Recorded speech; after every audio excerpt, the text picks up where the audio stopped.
They've all crashed into each other. Wow, what a start. And the Gold Coast 600 is underway. Good start from McConville. Jacques Villeneuve finds himself squeezed in the middle of the track, but he pops through. The 97 Formula One world champ under attack straight away. Luke Youlden has hit the wall. And front left steering damage for Luke. It's going to have to come in that car, so it's all over for him very early in the piece. And there goes Villeneuve. He's spun around in the Bottle entry. This will be carnage. Whack! Oh, it's Dodgem car stuff. That was Will Power into Villeneuve. Look at that, cars everywhere. Have you ever seen anything like this? That was two FPR cars together there too at one point. Into a rhythm now. Keep going. That's the original damage from Will Power's car.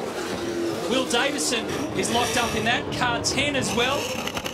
That's Mika Salo. Flag, safety car boards and flag, safety car move out onto the circuit. And there's an unsurprising call. I've never seen anything like that. Look at the mess down here at turn 4. But it was actually caused by Luke Youlden with Villeneuve. This is race control. That's race director Tim Schenk in the middle. It's at the top of a shock absorber on the left rear. Pretty bad, so they'll be there soon. Okay, here we go. Now keep your eyes on the right-hand side of the screen. It's moving. That car was moving. Because you're looking at Jacques Villeneuve. He's going to get squeezed here. Now on the left-hand side of the screen, Luke Youlden will pop out, but hit the wall and then make contact with Villeneuve. Big contact, in fact. Youlden goes screaming by. They get through the chicane. And then by the time we get down here to the hairpin left-hander, you watch this. So Jack gets centre punched. Oh, actually, did he do it on his own initially? And it's hard. We need the other view. No, he absolutely did, but he was all crossed up anyway. Oh, I mean, that is big contact.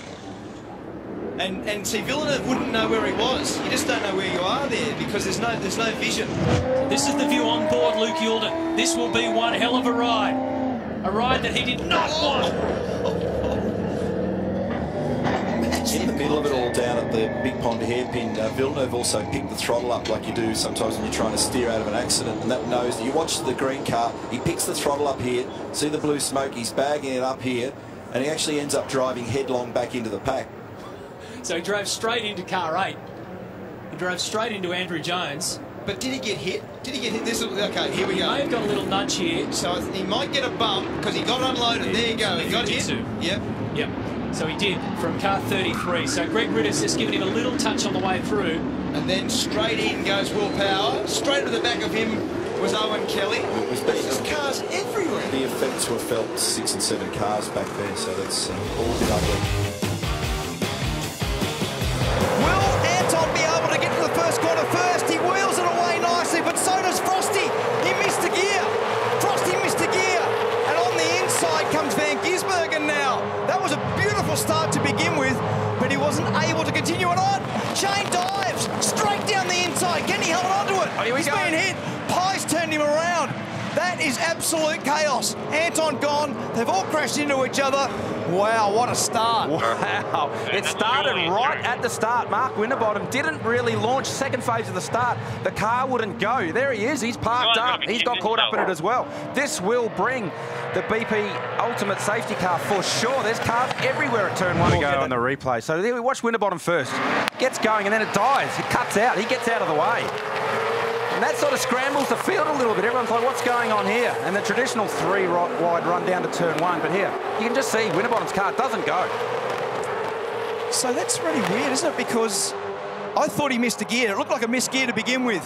But he's reported back now. Here's Van Gisbergen's dive. Very, very aggressive by the championship leader. And then, yeah, he bucked up. Scott Pye got him, didn't he? Yeah. So, and then it stacks on. I mean, they enter 3 wide going into turn 1, and when you find yourself turned around at the front of the field. Here we go, Mark Winterbottom. Let's listen to this. Yeah. Oh, no, just turned itself off. Full cut out. Yeah, full cut out. So that's an ECU drama, probably. Certainly electrical issue, and that parked him on the outside. Now watch the chaos that unfolds. The dive on your top left of screen, and then watch them all park up. So Whincup got hit because of that, and then bang, right-hand front contact there for Frosty into Anton's car. Here's the onboard shot. Anton just dragged a little bit wide, and then bang, he got hit.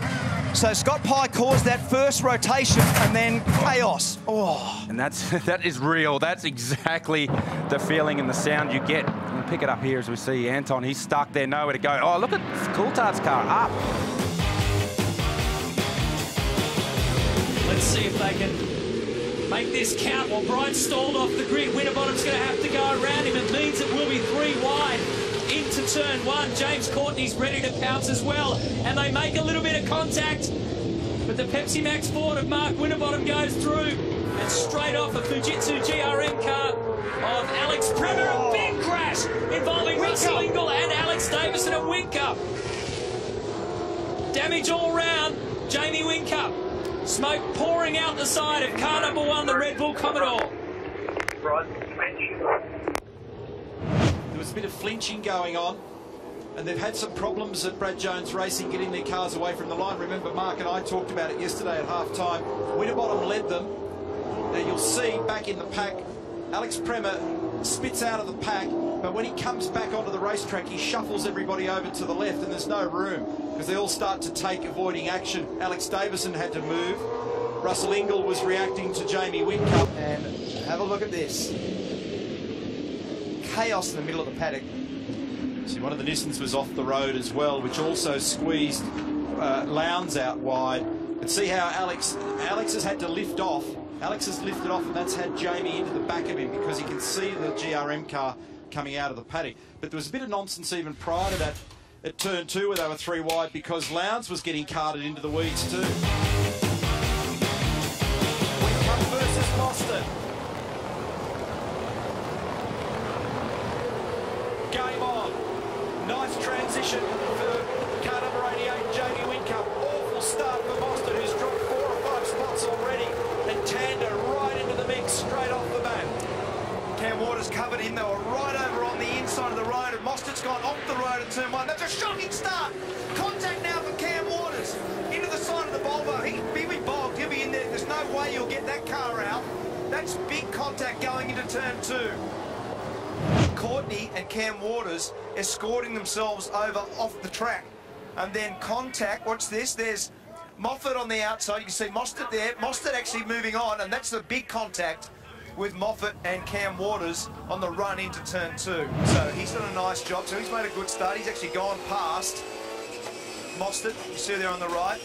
There's McLaughlin. Now you'll check this out from behind. That's the contact initially with Moffat and Cam, and then as Mostert comes back out, Neil was right. That was the car we couldn't see before, the bumping between Moffat and Cam Waters. And it's so wet. We've had so much rain in Melbourne over the last week or so that anywhere off the road you are struggling to get out. And this was pretty lively because it actually went over the exit curb and then into this trough of water you can see on the left-hand side.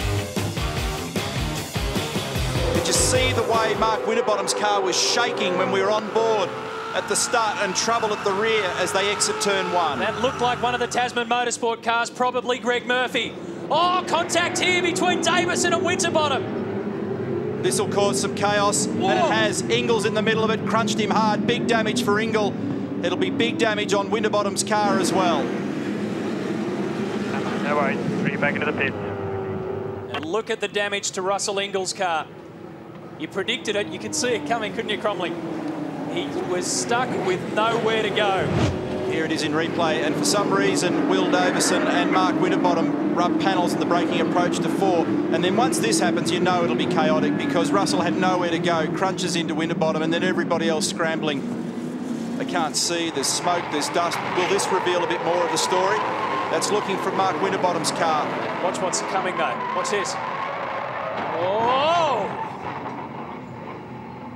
And Bright was into the back of Ingall, and the rest of them scrambled through. Here it is again from the different angle. By that stage, Winterbottom was already crossed up.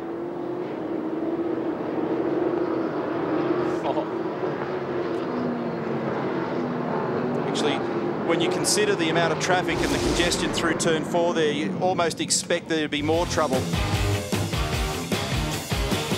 It's Bright, Jason Richards, Lowndes, then Greg Murphy and Stephen Richards arguing over the same piece of turf. Then Dean Canto's in there behind Russell Ingall, and Seaton in the top 10 as well. Scaife is in the wall. Scaife's day is done. Mark Scaife has hit the wall. Wow. There's been something happen. Hit up the arse like you could not believe. Something's happened in the braking area going into turn 2 at the top of Mountain Straight. This will trigger a safety car. He's been hit aggressively from behind. Massive damage to the car. His day is done. So he's still cruising up here. So they already had a problem, and you get hit very hard from behind, massively hard from behind, and it's fired in first into the left wall, then to the right. But the car had no pace, and you could hear it free revving at that point. I think he had a slipping clutch, just as a guess. Yeah, I don't know what happened. We haven't seen any vision. Clearly, Jack has collected someone. Scaife's collected someone or something. I don't know what that's all about, but yeah. What happened out there? Oh, look, I just going up Mountain Straight for the first time. I backed off because a few of the guys were trying to run me off the road, so I was just cruising and got over the top, and there was a just about stationary red car and had absolutely nowhere to go. I tried to get on the brakes and miss him, but unfortunately I've just rammed straight to the back of him. Go roaring down to turn 1. Wing Cup goes through cleanly. Winterbottom as well.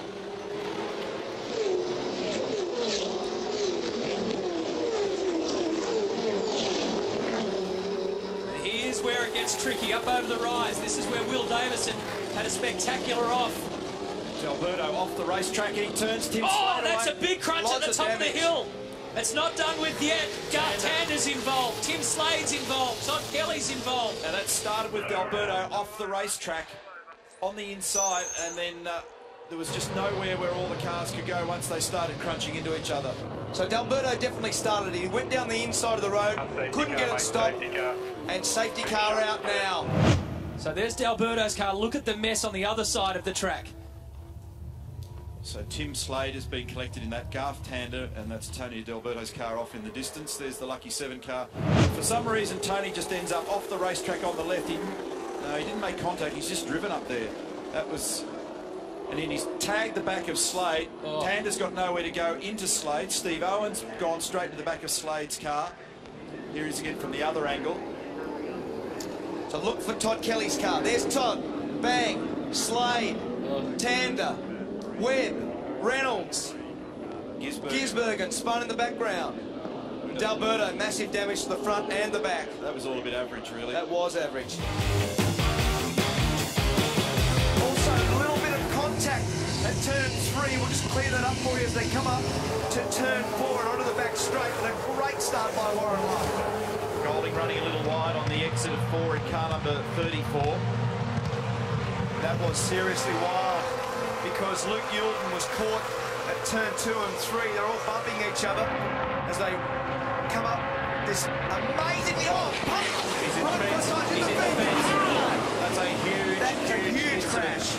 So this is James Golding. That's a nasty one. This will trigger the Lexus RCF safety car. There was a problem, an evident problem in the front right-hand corner of that car. It's pitched him straight into the wall at the end of the back straight on cold tyres. It was already damaged. I couldn't hear you.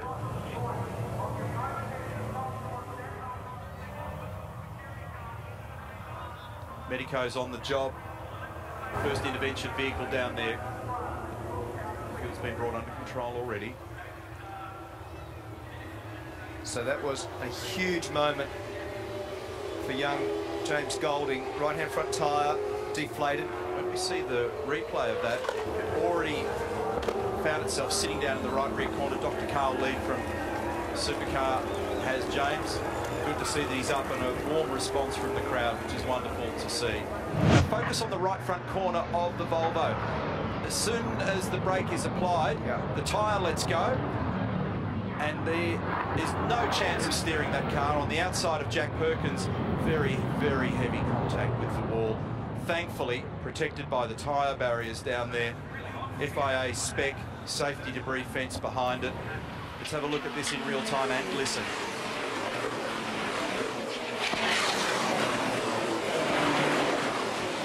That is fast. Now, I called him running wide here at 4.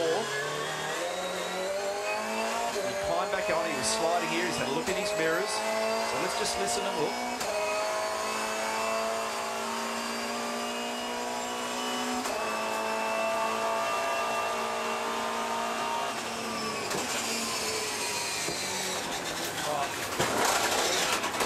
That is a massive accident.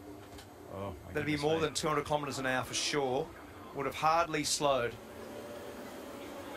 That's a disturbing scene to see something like that. Luckily, the barrier's done the job up there. Here's another angle. So even with cold tyres and coming off turn 4 a bit slower than normal, that'll still be well north of 255 odd kilometres an hour.